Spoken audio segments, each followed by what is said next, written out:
ఏదో ఒక యాంగిల్లో ఆ ఫ్రస్ట్రేషన్స్ క్వశ్చన్స్ తట్టుకోలేక కొంతమంది కాక్రోచెస్ ఉన్నాయి ఈ దేశంలో అని ఒక పెద్ద స్థాయిలో ఉన్న వ్యక్తి కామెంట్ చేస్తే జంజీ ఇక అయిపోయింది, ఈ 10 ఏళ్ళు ఇచ్చిన అవకాశం ఇంకా నెహ్రూనో ఇంకెవరినో తిట్టుకుంటూ ఎన్ని రోజులు బతారు, మన బతికేందో ఆధారం చూపిమని అడిగే రోజు వచ్చింది. నిలబడ్డారు. పార్లమెంట్ దగ్గర జరిగిన ప్రదర్శన చూసినాం. ప్రభుత్వం దిగి వచ్చింది. ధర్మేంద్ర ప్రధాన్ విద్యాశాఖ మంత్రిగా వారి వైఫల్యానికి బాధ్యత వహిస్తూ రాజీనామా చేయాల్సి వచ్చింది. కానీ అక్కడ ఇంకొక పార్ట్ మిగిలిపోయింది. ఏంటంటే వాళ్ళ మీద లాఠీ చార్జీకి ఆర్డర్ చేసిన వాళ్ళు ఎవరు? హోంమంత్రి. మళ్ళీ మీరు రాజకీయాల్లోకి వెళ్తున్నారు. దయచేసి ఆయన చైనా దాకా పోయిండు, నేను పార్లమెంట్ దగ్గరనే ఉన్నా. ఆయన ఆపలేదు. పొలిటికల్ క్యాంపెయిన్ దయచేసి ఇప్పటిదాకా నేను ఓపిక గానే నేను ఉన్నా. ఎందుకంటే మాది స్వాతంత్రము శాంతిలో పుట్టింది, ఏ శాంతిలో పుట్టింది నేను అవును అదే అంటే నేను మనకి ఇక్కడ పాలిటిక్స్ కాదు. మురళీ గారు చేసిన దానికి బదులుగా ఆయన వేరే మావో మరి దానికి ఖండించారనే దాంట్లో ఆ చైనా దాకా వెళ్ళారు. దయచేసి నాతో ఏం చెప్పండి. మధ్యలో ఎందుకన్నా మధ్యలో అంటే అనవసరంగా క్రాస్ లో వెళ్ళిపోతున్నాం మనం. నేను చెప్తా ఈడికే వస్తుంది. ఆయన కొంత అడవుల్లోకి తీసుకెళ్లే ప్రయత్నం చేశారు. ఆపలేదు కదా, ఆపాను కదా, మీరు ఆపలేదు. నేను విన్నా. నేను ఈ ఎన్కౌంటర్కి ఎవరైతే బాధ్యులు ఉన్నారో పిల్లల మీద లాఠీ చార్జ్ చేసి తుపాకులు ఎక్కుపెట్టమని ఆర్డర్ ఇచ్చిన వాళ్ళు ఖచ్చితంగా పార్లమెంట్కి వచ్చి ఈ దేశానికి విద్యార్థులకు క్షమాపణ చెప్పాలని లీడర్ ద ఆపోజిషన్. అది మీతోని కాదు.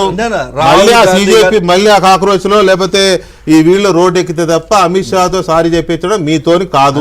ఎందుకంటే మీకు ఉండాల్సిన హోల్స్ మీకున్నాయి. వాళ్ళు పార్లమెంట్ కు వచ్చి సారీ చెప్పడం అని ఎల్ఓపి నేతగా రాహుల్ గాంధీ గారు డిమాండ్ చేశారు. ఇక్కడ మీకు ఒకటి గుర్తు చేస్తున్నా, మన పార్లమెంట్ సమావేశాలు, మన మొన్నటి వర్షాకాల సమావేశాలు జూలై 20వ తారీఖున మొదలైనవి, ఆగస్టు 13వ తారీఖున ఎండ్ అయినాయి.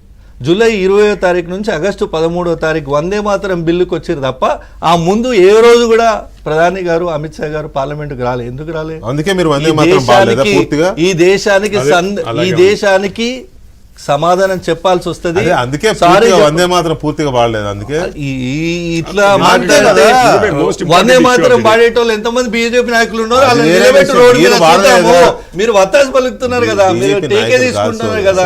నేను అంటున్నా బీజేపీ నాయకులను పారమను. ఏఐసిసి కార్యాలయంలో రాజ్యసభలో ప్రతిపక్ష నేతగా ఉన్నాయన దాన్ని ఇది చేశారనేది కదా ఇష్యూ. అది కదా, దాన్ని కూడా మీరు ఓన్ చేసుకోవాలి.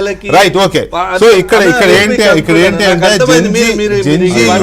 ఇప్పుడు ఇవన్నీ మీరు తీసుకోవట్లేకపోతే నేనేం చేయలేదు. కానీ ఒక్క నిమిషం వినండి, మా వర్షన్ కూడా వినండి సార్. వర్షన్ గా స్పీచ్ అయిపోయింది. ఒకటే మాట నేనేమంటున్నా, ఈ ఇన్ని రోజులు పార్లమెంట్ కు రాలేదు, నువ్వు రా పార్లమెంట్ కు నేను రోడ్డు మీద నిలబెడతామంటే ఆయన జంజీ గురించి మాట్లాడుతున్నారు, రాహుల్ జీ గురించి మాట్లాడుతున్నారు. ఆడికే వస్తున్నా, రాహుల్ జీ గురించి మాట్లాడుతున్నారు. మీరు క్లాస్ టాక్ లోనే చేస్తున్నారు.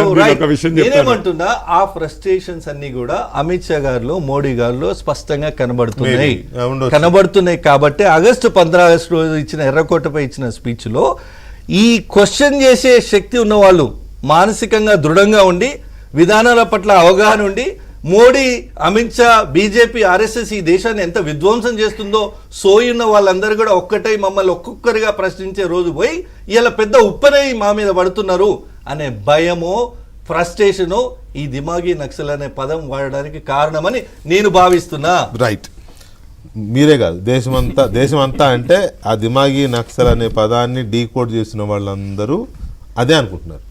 మీరు ఆఖరిలో అన్నారు చూడండి, ఆ 30 సెకండ్స్ ఏదైతుందో అదే చర్చ వాళ్ళ దేశంలో. రైట్, ఆ 30 సెకండ్స్ ఈ డిబేట్ కూడా ఆ 30 మీరు చెప్పే ఆ లాస్ట్ 30 సెకండ్స్ చుట్టూనే. ముందు దాంతా ఎప్పుడు ఉండే రాజకీయం. ఒకసారి మురళి నాకు ఇచ్చాము ఒక 10 సెకండ్. ఒకవేళ మోడీ నియంతృత్వాన్ని, ఆర్ఎస్ఎస్ నియంతృత్వాన్ని, వాళ్ళ ఆగడాలను ప్రశ్నించేవాడే దిమాగి నక్సలైట్ అయితే, మోడీ ప్రజాస్వామ్య వ్యతిరేకలను పోకడలను క్వశ్చన్ చేసేవాడే దిమాగి నక్సలైట్ అయితే, నేను కూడా దిమాగి నక్సలైట్. ఓకే, సరే. రకరకాలుగా వస్తూ ఉంటాయి. ఒక్కొక్కరి నాయకత్వంలో ఉన్నప్పుడు ఒక ఖలిస్తానీ అణచివేస్తారు, లేకపోతే ఇంకొకరి టైంలో ఇంకొకటి అణచివేస్తారు, ఇంకొకరి టైంలో కాశ్మీరీ అని చేస్తారు, ఇంకొకరి టైంలో ఇంకోటి జరుగుతూ ఉంటుంది. మురళి గారు, ఇక్కడ ఈ ఇటీవలి కాలంలో వస్తున్న యంగ్ జనరేషన్ జెన్జీ నుంచి వస్తున్న నిరసనలు అనండి, ఉద్యమాలు అనండి, ఏదన్నా వాటికి